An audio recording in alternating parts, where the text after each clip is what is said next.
Le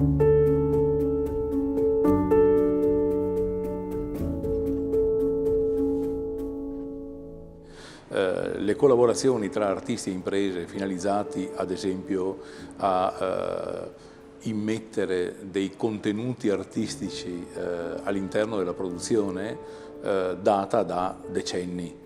E quindi il fatto di dire devo migliorare le qualità del mio prodotto attraverso il contributo di design o addirittura di arte da parte di un pittore, di uno scultore, di un artista, è una cosa consolidata da tempo e direi che non è tanto su questo versante che il progetto si muove, perché su questo c'è già l'autonoma disponibilità e volontà di imprese e artisti di cooperare.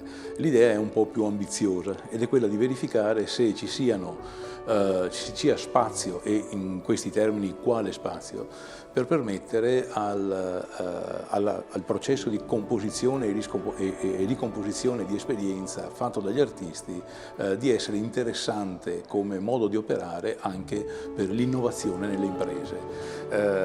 Direi che c'è stato un processo di scoperta, ciascuno secondo le proprie priorità, esigenze, valori, stili di conduzione, di lavoro e così via. E quindi abbiamo tante storie differenti di come reciprocamente si siano selezionati artisti e imprese. Ho collaborato con più aziende e con qualche azienda è stato un rapporto diretto, nel senso che il lavoro è stato prodotto, anzi è stato fatto quasi esclusivamente da loro, nel senso che la loro maestranza era una cosa che io non avrei potuto fare da solo.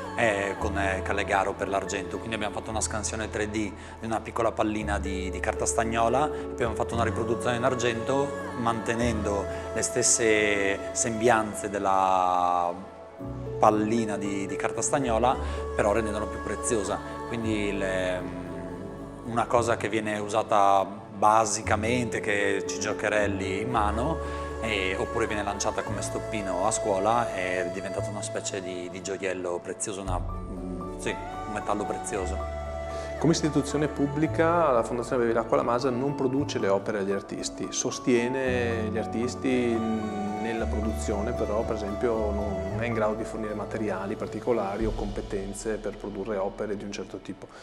Quindi le aziende possono aiutare gli artisti in questo obiettivo, quindi permettono anche agli artisti di imparare, di conoscere tecniche, sistemi di organizzazione, di utilizzo di materiali che altrimenti non conoscerebbero, quindi è una crescita importante per loro. È una crescita quindi per il sistema dell'arte che promuove l'arte contemporanea emergente.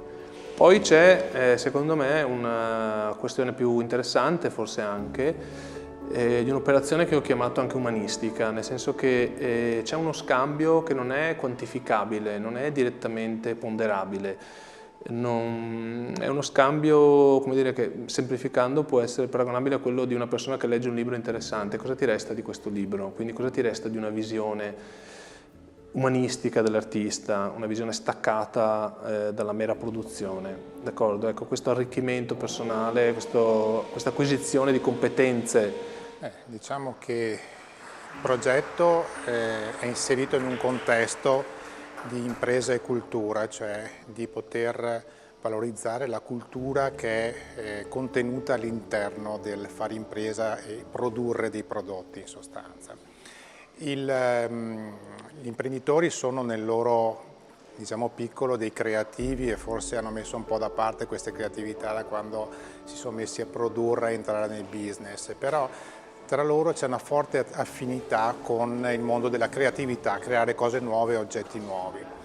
E quindi è risultato naturale poter avvicinare questi due mondi in sostanza, aprire questo dialogo con gli artisti che in un certo senso possono anche far uscire dagli schemi della produzione l'imprenditore osando di più, ed è questo che è avvenuto nell'Alchimie, cioè utilizzare le tecniche magari consolidate in un prodotto che appunto affermato, per portarle, estremizzarle in quella che è l'opera d'arte, che ovviamente ha uno sforzo molto superiore, anche ardito.